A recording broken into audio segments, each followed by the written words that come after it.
Hulk রে, গ্রামের রাস্তায় লোর গেট বসিয়েছে, আমি বাধা দেওয়ায় আমার এই অবস্থা। হাদিখা বড় ভুল করেছে, আমি ওকে এর চেয়েও বড় শাস্তি দিব, চিন্তা করিস না ভাই। হাদিখা, তুই লোহার ফটক দিয়ে আমার গ্রামের মানুষের পথ আটকেছিস, আজ আমার হাতের কবজির জোর দিয়ে তোর সেই দম্ভ ভেঙে দেব। হালকা জাসনা হাদিখা ঘোষণা দিয়েছে যে এই ফটকের বিশাল তালা আর লোহার শিকল এক আঘাতে ভাঙতে পারবে, সেই শুধু পথ পাবে। তালা যত শক্তই হোক। কিরে হাল্ক, ফটক খুলতে আসছিস? যদি বাপের বেটা হোস তবে তোর ওই হাতের এক থাবায় এই শিকল ছিঁড়ে দেখা। হাদিখা, কাল সকাল হওয়ার আগে তোর এই শিকল আমি তোর পায়ের নিচে ছুঁড়ে মারবো।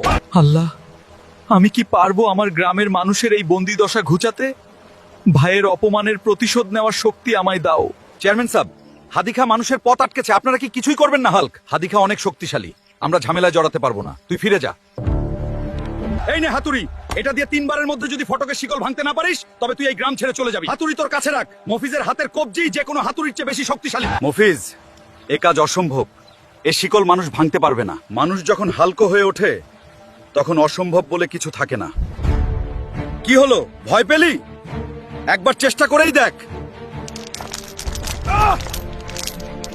বন্ধুরা, আজ এই লড়াই শুধু আমার নয়, এটি আমার গ্রামের মানুষের স্বাধীনতার লড়াই। আপনারা লাইক আর সাবস্ক্রাইব করে আমাকে দোয়া দিন, আজ যেন আমি এই শিকল ছিঁড়ে দিতে পারি।